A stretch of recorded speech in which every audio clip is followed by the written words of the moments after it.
നല്ല വീർത്തിരിക്കണ കടയിലൊക്കെ കിട്ടുന്ന പഴംപൊരി എല്ലാവർക്കും ഇഷ്ടമായിരിക്കും അല്ലേ.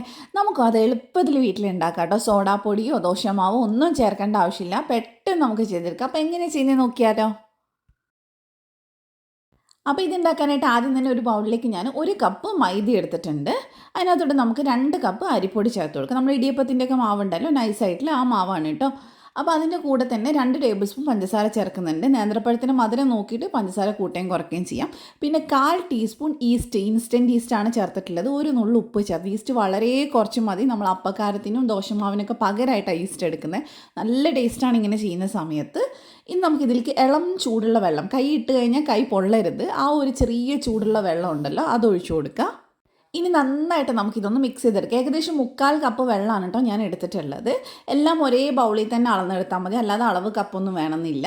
നന്നായിട്ട് മിക്സ് ചെയ്തിട്ട് നമുക്കിതിന് മിനിമം ഒരു അരമണിക്കൂറെങ്കിലും ഒന്ന് മാറ്റി വെക്കണം. ഞാൻ 1 മണിക്കൂർ വെച്ചിട്ടുണ്ടായിരുന്നു. നന്നായിട്ട് ഇത് പൊങ്ങി വന്നിട്ടുണ്ട്. ഇനി നന്നായിട്ട് ഒന്നും കൂടെ ഒന്ന് മിക്സ് ചെയ്തെടുക്കുക. ഇനി നമുക്കിതിനകത്തോട്ട് ചെറിയൊരു കളർ കിട്ടാനായിട്ട് ഒരു 1/4 ടീസ്പൂൺ മഞ്ഞൾപ്പൊടി ചേർത്ത് കൊടുക്കുക. എന്നിട്ടെല്ലാം കൂടെ ഒന്നും കൂടെ ഒന്ന് മിക്സ് ചെയ്തെടുക്കുക. അപ്പോൾ അതേ നമ്മൾ നന്നായിട്ട് മിക്സ് ചെയ്ത് എടുത്തിട്ടുണ്ട്. ഇനി നമ്മൾ ഇതൊരു 3 നേന്ത്രപ്പഴം, ഏകദേശം ആ ഒരു കണക്കിലാണ് ചെയ്യുന്നത്. മീഡിയം സൈസിൽ 3 നേന്ത്രപ്പഴം നമുക്ക് ഇത് വെച്ച് ചെയ്യാൻ പറ്റും. അപ്പോൾ ഒരു നേന്ത്രപ്പഴത്തിന് 3 ഞാൻ കട്ട് ചെയ്തിട്ടില്ല. നല്ല പഴുത്ത പഴമൊക്കെ എടുക്കുകയാണെങ്കിൽ നല്ല ടേസ്റ്റ് ഉണ്ടാവും. അപ്പോൾ ഇനി നമുക്ക് മാവിനകത്തോട്ട് ഈ നേന്ത്രപ്പഴം നന്നായിട്ടൊന്ന് മുക്കിയൊക്കെ, ഇത് ഒരുപാട് ലൂസായി കഴിഞ്ഞാൽ നമുക്ക് കറക്റ്റ് കിട്ടൂല. ഈ ഒരു തിക്നെസ്സിൽ തന്നെ വേണം മാവിരിക്കാനായിട്ട്. അപ്പോൾ നന്നായിട്ട് മാവ് ഇതിലൊന്ന് കവർ ചെയ്തെടുത്തിട്ടുണ്ട്. ഇനി നല്ല ചൂടുള്ള വെളിച്ചെണ്ണയിലിട്ട് നമുക്കിതിനൊന്ന് പൊരിച്ചെടുക്കാം.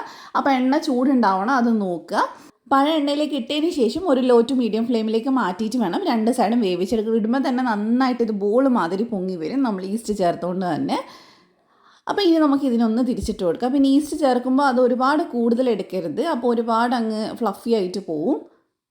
അപ്പോൾ 3 നമ്മൾ തിരിച്ചിട്ടിട്ടുണ്ട്. 2 സൈഡും നന്നായിട്ട് നമ്മളിത് വേവിച്ചെടുത്തിട്ടുണ്ട്. ഇനി നമുക്ക് ഇതിൽ നിന്ന് എടുത്ത് മാറ്റാം.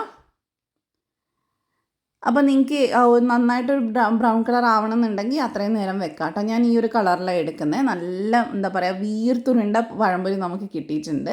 നല്ല ടേസ്റ്റുമാണ് കഴിക്കാനായിട്ട്, അധികം എണ്ണയും കുടിക്കത്തില്ല. അപ്പോൾ നിങ്ങൾ എന്തായാലും ഇതുപോലെ ഒന്ന് ട്രൈ ചെയ്യുക, എന്നിട്ട് ഫീഡ്ബാക്ക് അറിയിക്കുക. അപ്പോൾ റെസിപ്പി ഇഷ്ടമായിട്ടുണ്ടെങ്കിൽ ഈ പേജ് ഒന്ന് ഫോളോ ചെയ്യാൻ മറക്കല്ലേ. ഇതുപോലെ നല്ല കിഡിലെ റെസിപ്പീസ് നമ്മൾ എന്നും ഇവിടെ ഷെയർ ചെയ്യുന്നുണ്ട്. അപ്പോൾ എന്തായാലും ഫോളോ ചെയ്ത് ലൈക്ക് ചെയ്തിട്ട് പോവുക. അപ്പോൾ അടുത്ത വീഡിയോ ആയിട്ട് നമുക്ക് വീണ്ടും കാണാം. ബൈ.